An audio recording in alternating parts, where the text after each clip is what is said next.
We're going to talk about a very great title that we have that is called Finding Greatness in Times of Uncertainty. We're going to talk about, of course, there is a lot of uncertainty right now. There is a lot of things going out in the wrong in the world, and a lot of things going right in the world. And tonight we're going to talk about, okay, what opportunities are there? When certain doors close, which doors do we open again? And moving forward on that, how do we keep focused on the right thing moving forward? We're going to talk about business, but we're also going to talk about life. So our special guest here tonight, Dr. Gerard, just make sure you're fact-checking me on all the things that I'm about to introduce you about, okay? Ladies and gentlemen, he started his career in Malaysia when he came back from Malaysia from Australia with a real estate agency called Rebuild as CEO, and he was responsible for doubling the number of agents and also the revenue during his time.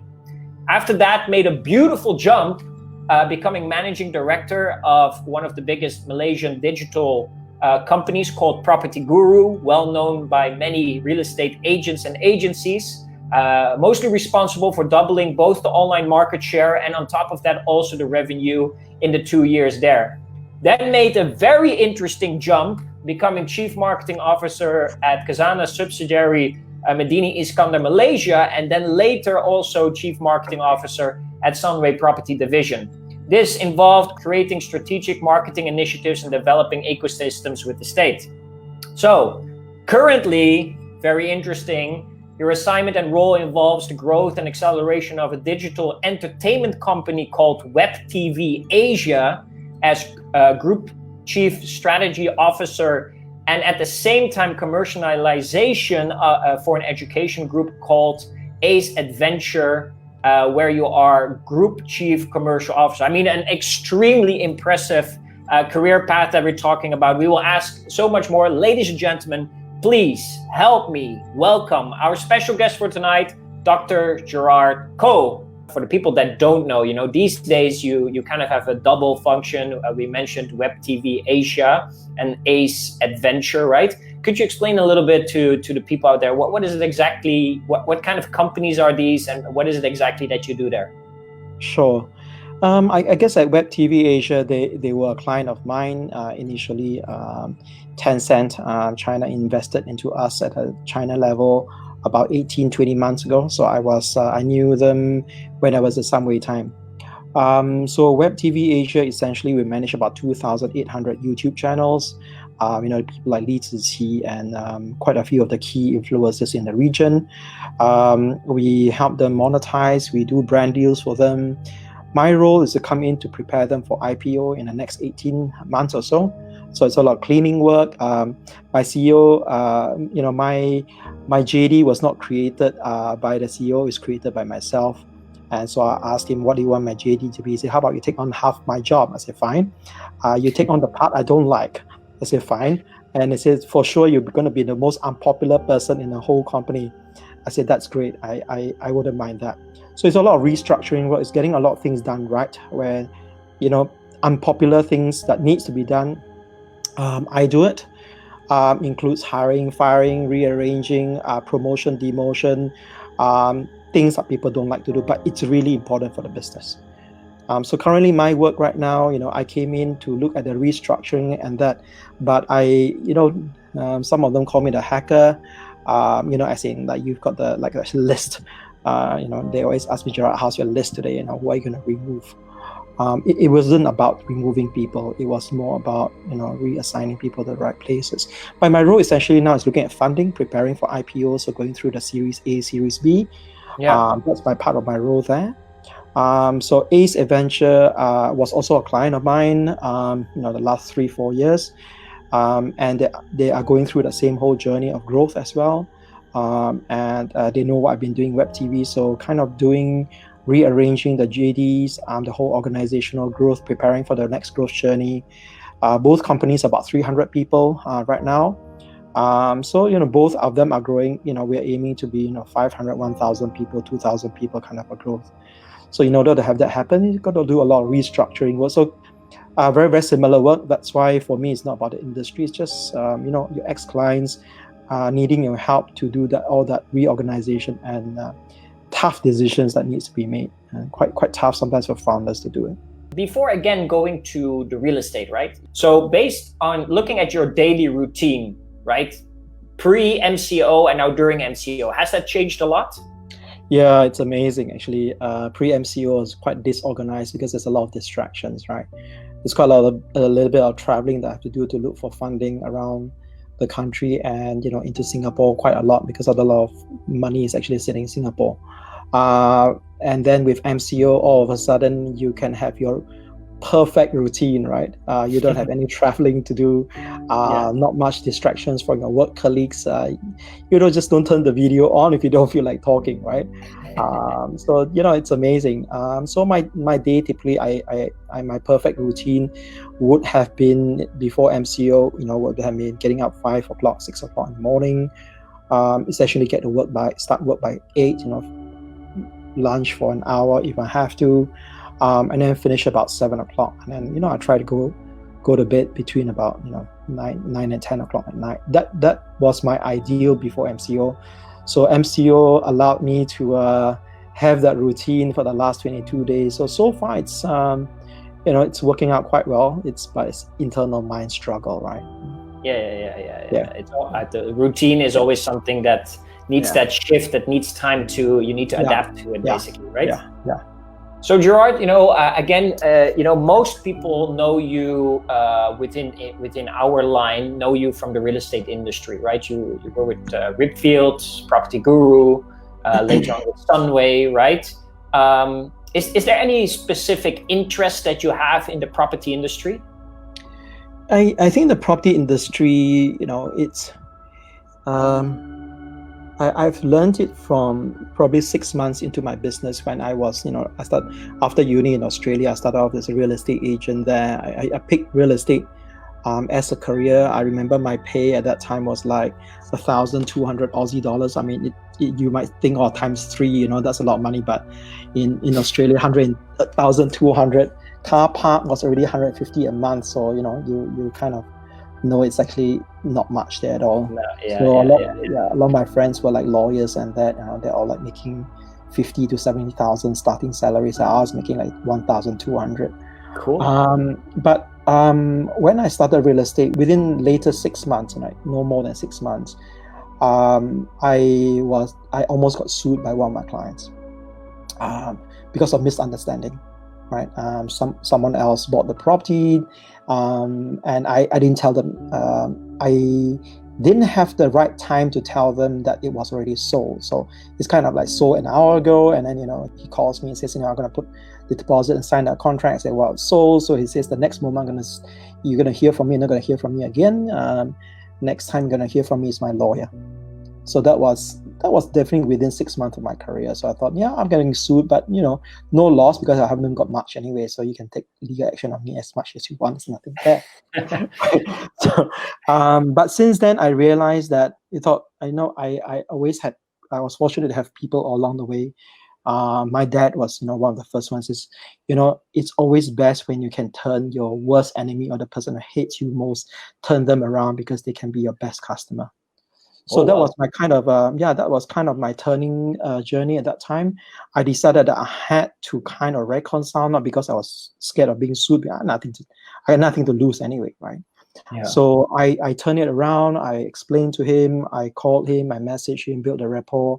So he didn't call me. He didn't reply. That time it was a SMS, right? You having a WhatsApp, so you do your SMS thing. And then about 2 months later, he actually called me back. After that, and he says, Gerard, I want you now to be the only person to look for the property, to look for a property for me, right? This was back in 2000, and that's where I realized that, that's when I realized more important thing about real estate was not the property, it was the relationship and the bond that was built.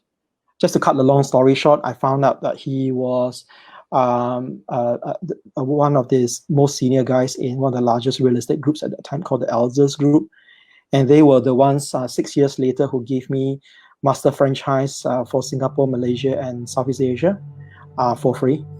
And after which, that's how I met David from Reedfield. And at that time, Reedfield was almost going to be changing their name to the Elders brand at that time. Then David got me on board into Malaysia, and that's how I grew from there.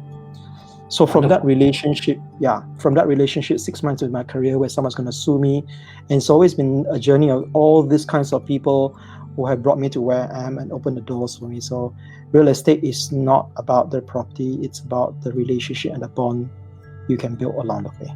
Wonderful. Okay, thanks for sharing that. Let's go to the current day for a little while, right? We went to the past, we go to the current day. Where are we today? We're freaking out. We're in the middle of a pandemic, right? So, people in the media, and the media always does a good job and sometimes also put a little bit of a dramatic tone on it, but they're calling this the worst health and economical crisis since I heard the Second World War, and some people say since like the last 100 years, right?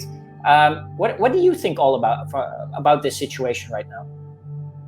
I think first thing is to understand how you self-preserve, meaning that, this is a time where you're going to make sure that you're alive, right?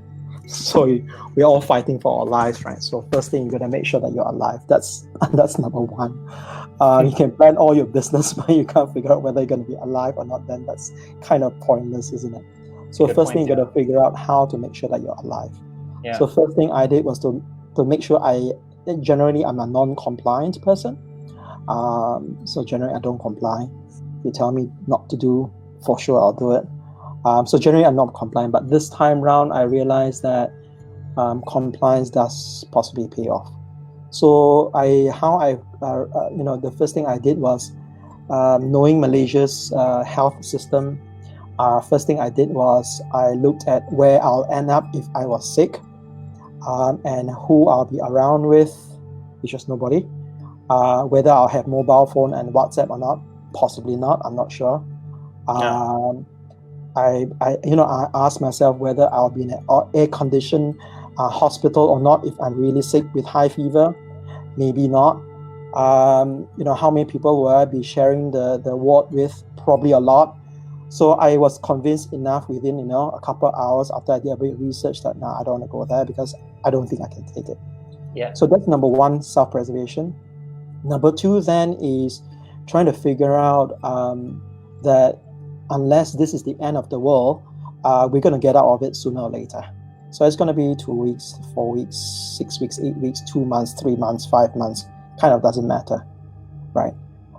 Then for personally, for myself, is visualizing what it will be like after all this is over, what I need to do in 3-5 months time once this is over, or 2 or 3 weeks time, doesn't matter. So what I need to do in 2-3 weeks time, then I look back to what I was doing before this COVID thing happened. Then my goal was, how do I accelerate that? How do I keep myself busy in that period? How do I accelerate my work? Because the only difference between, there's a couple of differences between pre-COVID and now COVID and post-COVID. For people like agents and even for myself, I actually need to see clients. I need to see funders. People are not going to give you $1-2 million by over the phone kind of a thing. We're looking for 30 million US, right? So no one's going to give that money to you over the phone, face to face. They're not going to do that. But the most amazing thing is the funders are locked up as well. Yeah. So now we are on even playing field, right? So all of them are locked up. We are locked up on the business front. This is a time where multi-millionaires will talk to you at the same level as you, because we're all humans at the end of the day, same issue we're going through right now. And quite interestingly, you see some of these big shots become very, very vulnerable in the situation because they fear. So that's the time not to prey on their fear, but just to relate to what they're going through. A lot of them, after we have meetings, they became really interested in business because we're a digital business. So our revenue did not fall. It actually increased 16% in the last month. So because of more viewers on YouTube and that, right? So that's, works out quite well for us. So we have people from the cinema industry and that calling us as well, because cinemas are suffering. So they said they have to look at some other, revenue income. So you actually have people. Actually, we are not smart enough to figure out who the investors are. The investors, when you do the right thing, they'll find you. And you just have to have enough people out there to ask for help. So a lot of the times when you look for funding, we don't go out with a word of arrogance, how big we are, how strong. Most of the people who are helping me personally right now in terms of getting funding are friends of friends. You need 2 or 3 good friends who will then reach out to numerous people out there. Especially in this kind of time, if you're working hard, in this kind of time when you're working hard, who's not going to help you? Yeah. Right. So I think that's the differentiating factor. So keeping ourselves busy is important, but being very strategic and being very real, and having the intention of not, perhaps from the agent point of view, not selling the thing, but selling that relationship, because everyone's going to get out of it sooner or later. So yeah. Wonderful. Let's see. This is, I don't know if you can see it also, but it's Alexander C. My partner Alex, he says, with your diverse experience, what are your greatest guiding principles in life and business? I always look for challenges. Tell me what's wrong with your business. Tell me what you can't do. I will come in and do it. I may not know how, but I'll learn to make sure I know how to do it. I always give myself a time frame. If I can't do something within 2 years, I'm going to exit myself as well. Or if I can do something in 2 years and nothing new comes along after that, I'm going to exit myself too. That's something that my mentor used to teach me. If you can't do something in 2 years, you've got to exit, or try and do something in 2 years to make that change and then exit.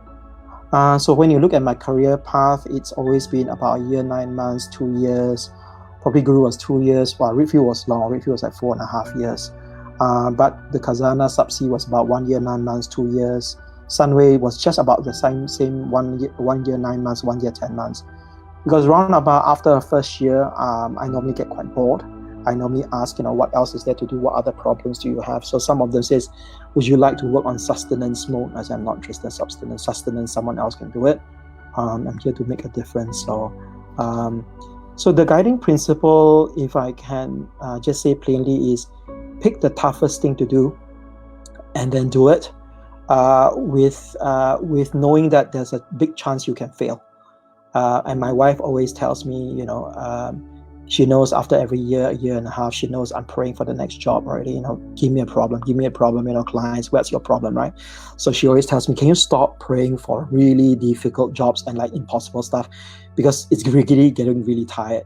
I said, well, you like it, right? I mean, we get to move, we get to do this. She said, yeah, but it's really tiring. So from about 2 jobs ago, WebTV, I didn't pray for WebTV job to come in. They pay me a rosy picture, money, big amounts of money was coming in. So I told my wife, is this good enough? I'm not praying for tough job. It looks like it's going to be really cruisy. I go in and make changes. Yeah, this is the right stuff. The whole family we don't have to travel that much. I used to travel like 3 days a week, 2 days only at home.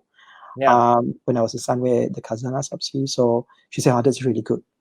So when I came in, it's like, the funding didn't come in. So, oops. So all of a sudden, I'm doing the tough stuff again.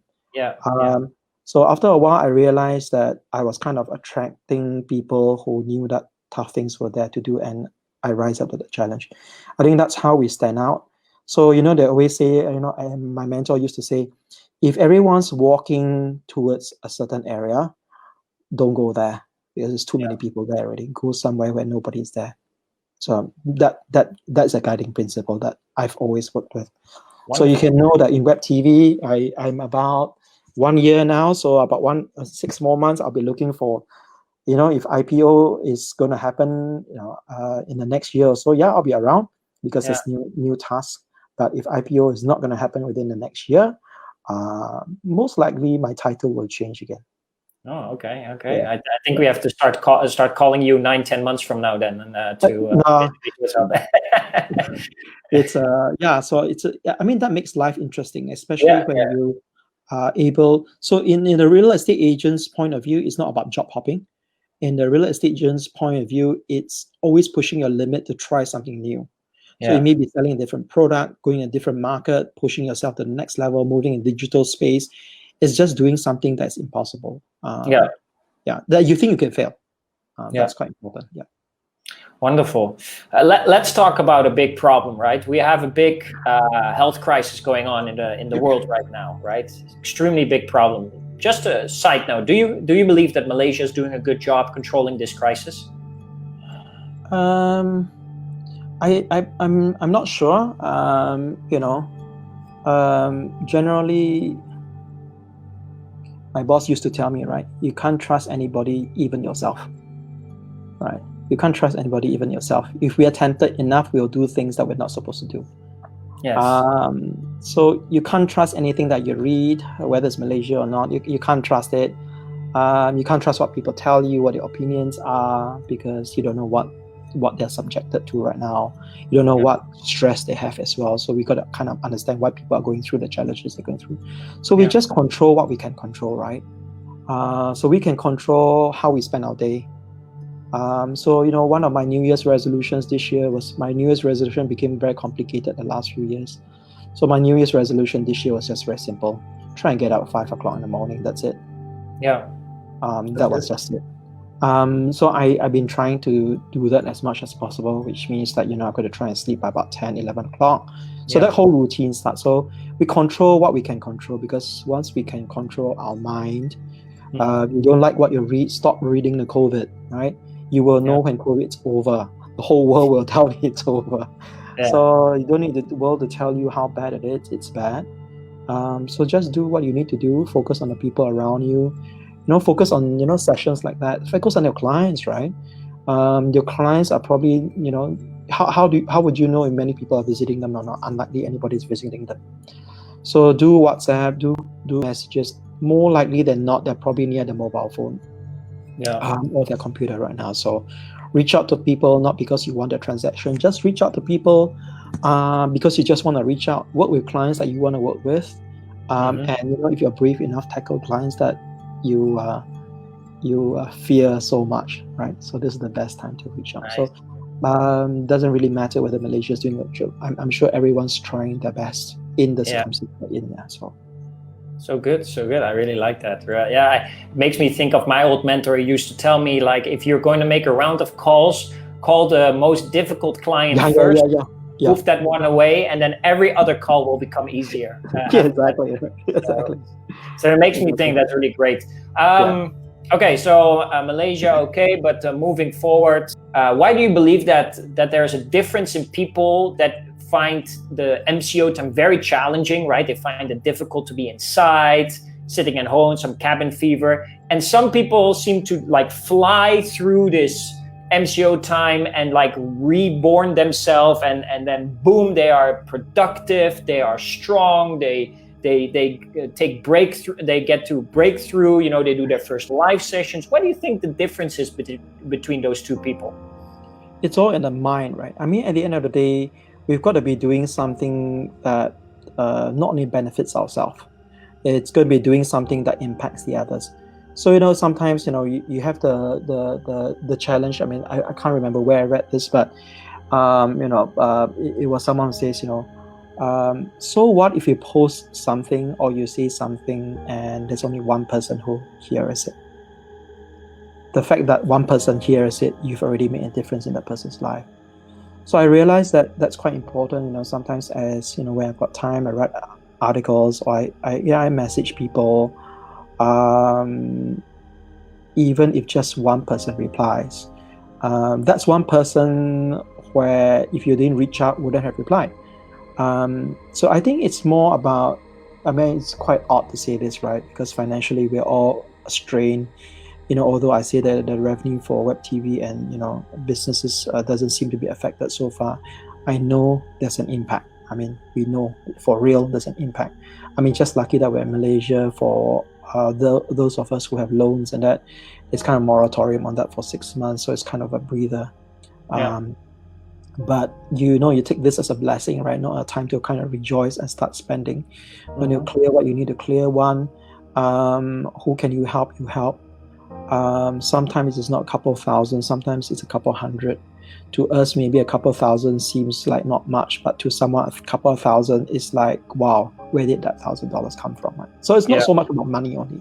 Sometimes people just need listening ears. So I think whatever we do in this current time, we need to figure out how do we impact people around us. But the only way we can be a positive impact to others is that we've got substance.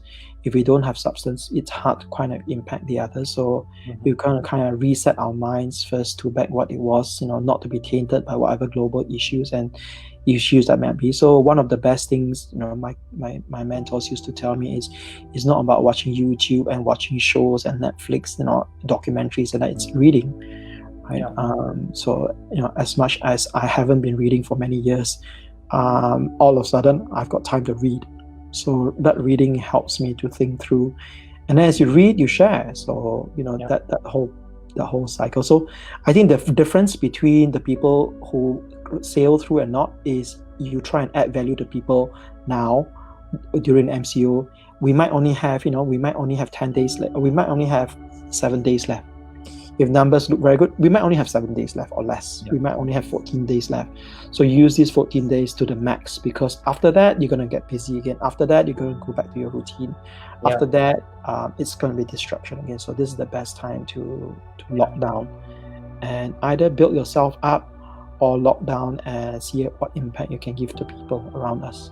Will the education sector be expanding after the MCO? And on top of that, what do you think people should be learning right now of this MCO? What should they be learning during this MCO, do you believe? If you look at it, now's the best time to research and see which industries are suffering. Right? I mean, there's enough articles there. I didn't used to believe this, but a lot of people used to tell me, Gerard, stay in the digital space, Gerard, stay in the healthcare sector, Gerard, stay in the education space. So yeah, right, yeah. Boom, this happens, right? So I go, okay, is this guy for real? Okay, digital space, that's real, right? If you stay in the digital space, you see all these YouTubers and those guys, right? They're still making money. They're making more in March than they were in February and January, right? So digital space, it's there. Revenues that you don't have to worry too much. Then education space, you might see some slight dip in revenue because the digital space, in the education space, you might see some dip in revenue because some parents might not be able to start to pay, so that kind of challenges. But it's not going to dip like 50%. So the one thing that parents want to focus on is make sure that their kids and all that are still able to have the education. So in like the age group, what we do is we still have online classes. I mean, they're starting, I think tomorrow they're starting like full day online class, including PE and all. It's like, wow, it is just too much for me to take even as a parent, right? So I told my son, it's like, take whatever you want. You don't have to take full day because it's just too tiring for myself. But education space is not something we need to even not even something that we need to contend whether it will grow or not. Just look around. It will grow. We are all learning. I mean, the fact that we're sitting here, we are learning. So education sector is definitely here to stay. But online education will definitely boom from here. The real estate sector. I know you're doing a lot of diverse industries, but you have such a vast experience in the real estate industry. So, many agents, specifically real estate agents, real estate negotiators, live in that time of uncertainty. They have lower transactions, and it's hard for them to look ahead. When is this going to pick up? What would your advice be to an agent, or what would you share with an agent right now? I think number one for an agent, being leading, close to 1,000 agents a couple of years back. I think 1,000, 10, 100, it doesn't really matter too much. Actually, the more people you have, the bigger responsibility it is. Number one is you got to figure out your own pocket, right? How are you going to survive for the next 6 months?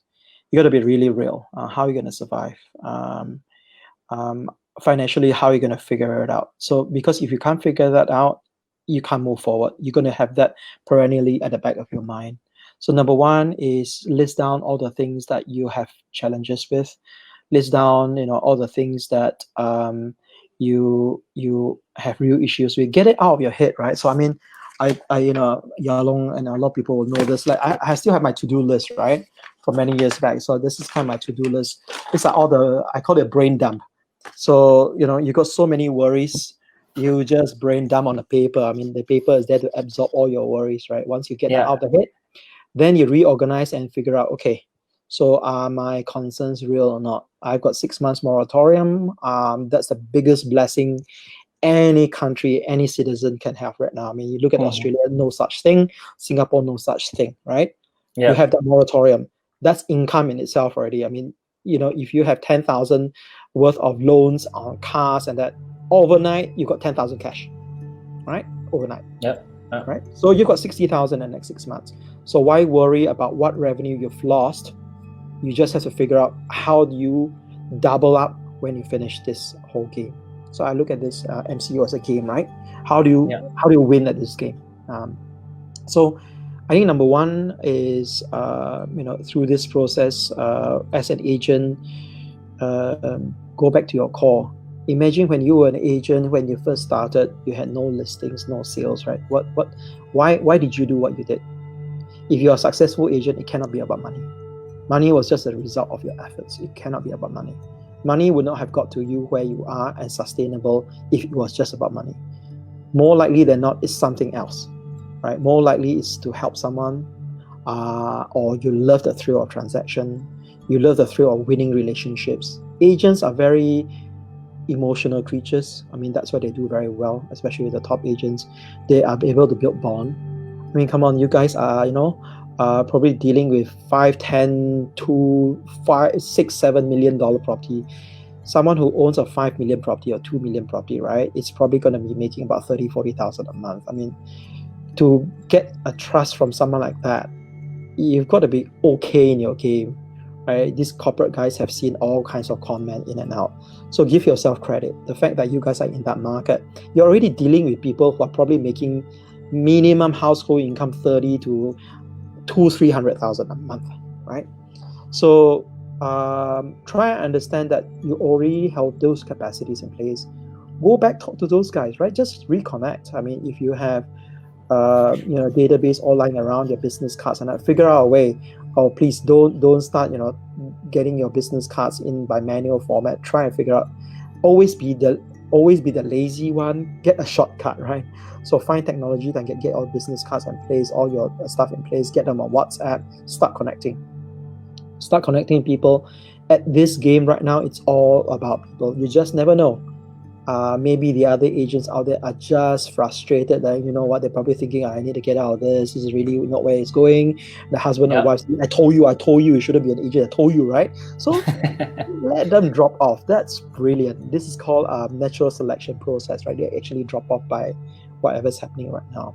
So, you be thankful for what's happening and you try to protect us for that. But this whole game is a relationship game. So I can't give you specific answers as to what you do, but focus back on the people. If you don't get the people's hearts right now, your business is not going to fly. It's not going to fly for at least another year if you don't think about people.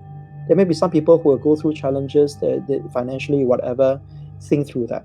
Reach out to their tenants, your landlords, your developers, your marketing heads. I've now been in developer side, right? I tell you, the biggest headache now for, it's your manager level marketing guys. It's not your heads. It's your next level down, because the heads will go like, guys, how come you're not generating leads? Where's the leads coming up? It's the next level down. Call those guys. Reach out to those guys. Hey, what campaigns can we do to get out of this? And can I blast my database right now? You're not doing sales, right? Give me some properties that I can probably blast on my database. Nothing happens, fine. But communicate with those guys, right? Looking a little bit more macro level, right? The level of, okay, let's look at all the industries, right? The question would be, where do you see the real estate industry? How heavily do you think it will be impacted? And what industry do you think is going to be really heavily negatively impacted for the long run?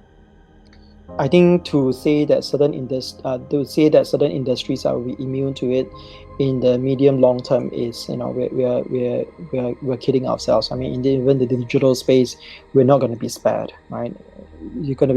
Every industry is going to be affected.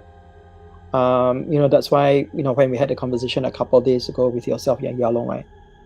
What opportunity do we have in maybe the time since depression, which we of course we weren't around at that time, right? Where now it's a level playing field. meaning no matter how much money you have, no matter how successful you were, by luck or by hook or by crook, you're now back to base. You're really back down to base. Now the only way to win is your mind. The only way for you to win is how you see it when you come out. The faster you plan it before you come out, and action it even before you come out, you're going to win. Do what you're going to do now. The only difference between doing now and doing after the MCO is that you can't see people and you can't shake their hands, right? And maybe after MCO, you can't even shake their hands for another 6 more months. So only difference is you can't see the person face to face. But look at us. I mean, we are now having a session, right? It's still face to face. Yeah. So this is the best we can do. This is the best time. It's a level playing field. It doesn't matter whether you're a billionaire or not, how much you got in your account.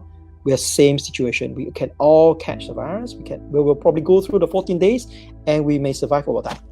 Very fair. So it's the fairest time in history. And the best thing is, it doesn't matter where you came from. It doesn't matter where you're from, the UK, it doesn't matter whether you're from China, India, poor or rich. Same playing field. Your mind will help you win this game. So nice. It's a very fair game. Love that. Your mind will help you win this game. I so much agree with that. That is so true. It's like a hard reset on your laptop once, right? Yeah. Data clean out. Let's start again. So do not go back and go, you know what, I should have, man. I should have. I should. You know what I really could have now. You know what? Fair. Back to zero. So whatever effort you've been doing the last 2-3 years, you can reach the same effort as the other person. It's how your mind will do that. Yeah. Grace Ho is asking, for the primary market, they flourish with all the attractive packages by developers. As for sub-sale, do you have any input how to help motivated owners to market in a non-conventional way? I think in reality in the market right now is if owners can afford to hold, they have to hold, right? But if you want to try and get someone to buy, it's like a property. I think the main thing, Grace, is like if you have an A-class, A-grade property, right? You have an A-grade property and it's 5% below valuation. I'll wait. If it's 20% valuation, it's getting interesting, right? 40% below valuation, I'll pick it up. There are people who have cash still.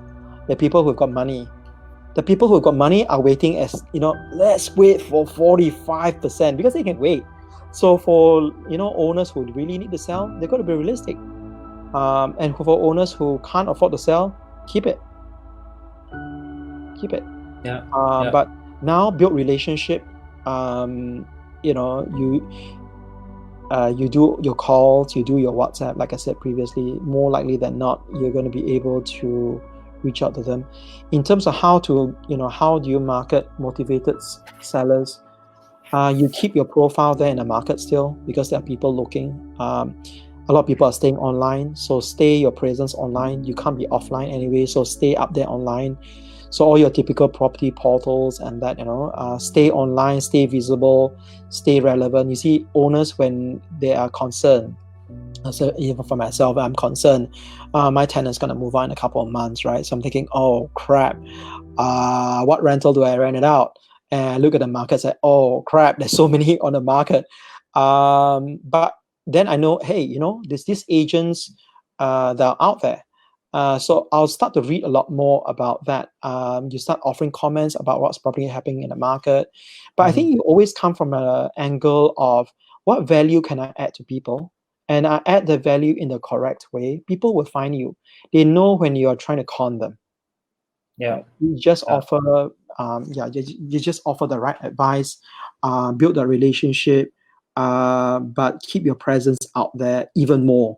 I remember 2008 was a time when I just came into Malaysia, and when I joined as one of the leaders in Redfield to run the organization.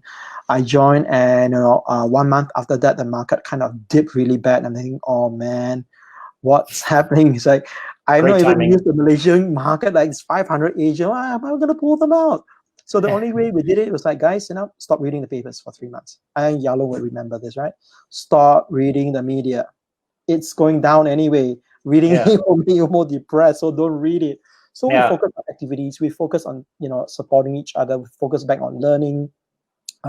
We focused back. We invested more into the profile. We pushed the branding, and that's how at that time Redfield was able to win quite a lot of awards, because I still remember a year and a half after, about to the 2007 2008 time, people still, hey, how do you get out of it? And then we were starting to win awards already, because for us it's like, what, get out of what? We already got out of it a year ago. So the faster you get out of it, you have to be the first mover. First mover. When people tell you it's going to go down, prove them wrong. Because you never know that it's gone up until it's happened anyway. True. So true. I so agree with that. I got a message yesterday. I stopped reading the news about a week ago. I just don't read it anymore. And somebody texted me, and they were kind of like, hey, did you hear this? I said, no, I didn't hear, but just give me a call when we're allowed to go outside again, man. That's the only message I'm waiting for. The rest of the messages, it doesn't really matter anymore. what is going on, what changes, just call me when we can go outside, and then that's enough for me right now. And I think the other important thing is stick around people who can give you positivity only. Don't talk to people who are not going to lift you up. So you don't need more naysayers. Just not reply, just not engage, and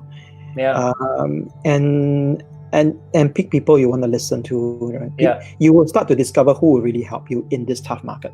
Amazing. I'm enjoying this session so much, Gerard, but unfortunately we cannot keep you here for the whole night, although some people would want to request that, I guess. But I have a few questions left, if you don't mind, just to get through. You said you had a very high leadership position at Redfield. You have good contact with people from the industry. I know you're very good friends with Yao Long, right? Let's say you would have an agency right now, right? So not being the agent, but the agency. What would you be focusing on right now? The agency business was really a people business. Everything is about people, right? Agency people, even when we were running Redfield, I was leading Redfield, I always told the leaders, number one, why an agent joins you is because they're looking at ways of making money. You cannot tell them anything else if your pockets are not full. If someone's pocket is not full, whatever I tell them, say, BS. It's real, right?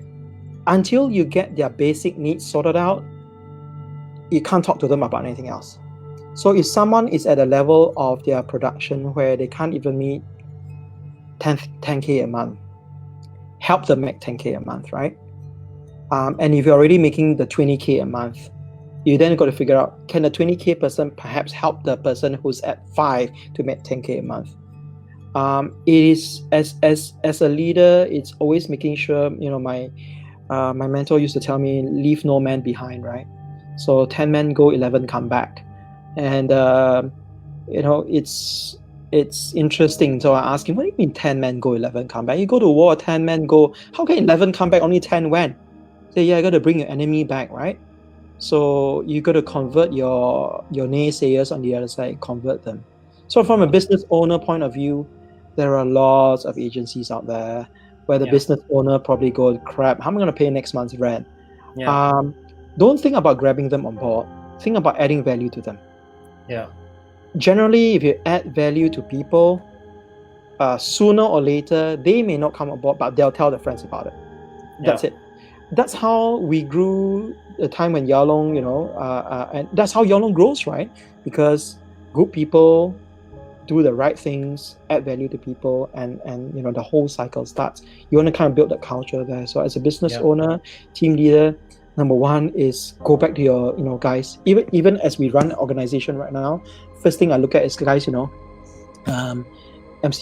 are you guys going to be having financial issues or not? So I can help with $1,000 each person, maybe a month, but I can't really afford more than that if it's everybody asking, right? So you go out and reach. And you know what? Most people don't want to take your money. But they know that you care. Now, of course, we don't do it just hoping that, oh man, I hope that you don't ask me for 1,000. You don't hope, but it's about people. The whole game's about people. That's why for me, moving from industry to industry, I've moved every industry, and my industry looks very erratic, right? Yeah. It's because I follow the people. And I tell the people, I mean, when we're in WebTV, I said, why do you ask me? You know, I don't have any experience. Entertainers, like, come on, look at me. I don't even look like an entertainer, right? Yeah. I said, Gerard, fine. You can learn in 3 months. I said, okay. I Yeah. go to education. I no clue. I know you. Yeah. So that's why my career has been erratic, because I've always been looking at how do I help people? How do I help the businesses? Once I Yeah. figured it out, that's how the game moves. If you go back during your own life, can you think of a story or a situation, where things really got tough, difficult and very uncertain, but you were able to pull through and basically get back to the top again? I think if you look at, if I had more time to tell everybody, but you pick any point of my life, I can tell you I had challenges, right? Because I thrive on challenges, and so thriving on challenge means you do fail. Uni time, I started off medicine. I failed, once, twice, so I failed. And even when I started doing law, I failed one of the subjects, so no big deal. So I failed all along the way. So because I'm always pushing the boundary, right? Oh, okay, how much effort do I need to get 51? So of course, sometimes you miscalculate, right? You get 47. You go, crap. Okay, I got to repeat that subject. So from uni Yeah. time, I've always been that.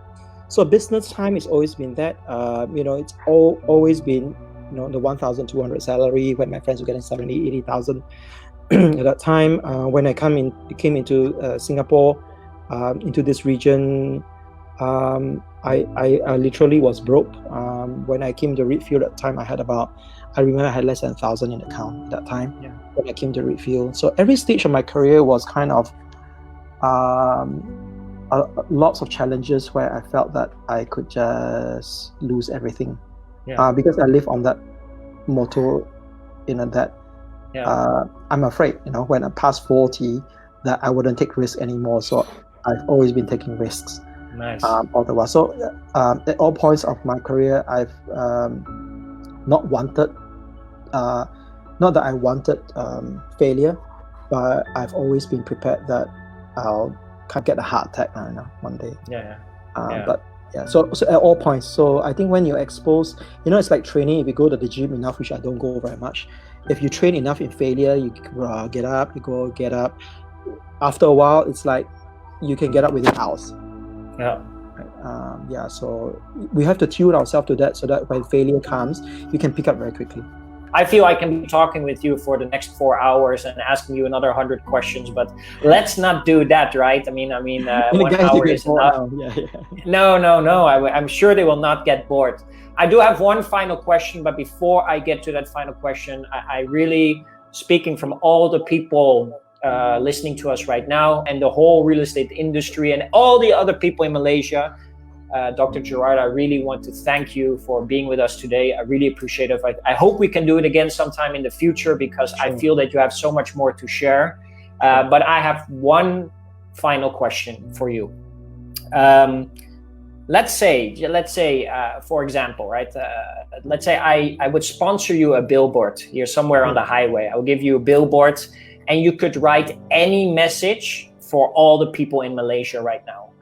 What would you put on that billboard? Yeah, I actually have some ideas what to put on the billboard, but I think, I think the main thing we got to look at now is, if you had to put something up there, you probably would put something along the lines, start planning and start doing now the parts that you can.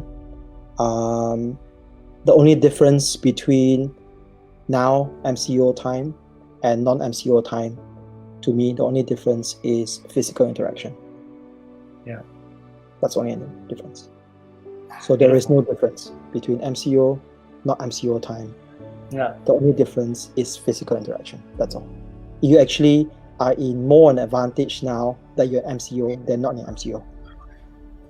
You don't have to travel. Time is on your side. You got the family there. You can be really focused. Yeah. There's very little distraction. Yeah. It's like a sabbatical. I don't think we're going to have it again in the next, possibly in our lifetime. Yeah. So yeah. Wonderful. Great. That's going to be a nice billboard for sure. Yeah, very, very nice. Yeah. very long. Anyway, billboard not the right path to go, right? But yeah. No worries, no worries. Yeah, you're right. But like I said, we're just an example, right? Yeah. But it's very good. Good message. Again, thank you so much. This brings us to an end. Sleep well. See you next time. Bye-bye. Thanks, Michael. Thanks, everyone.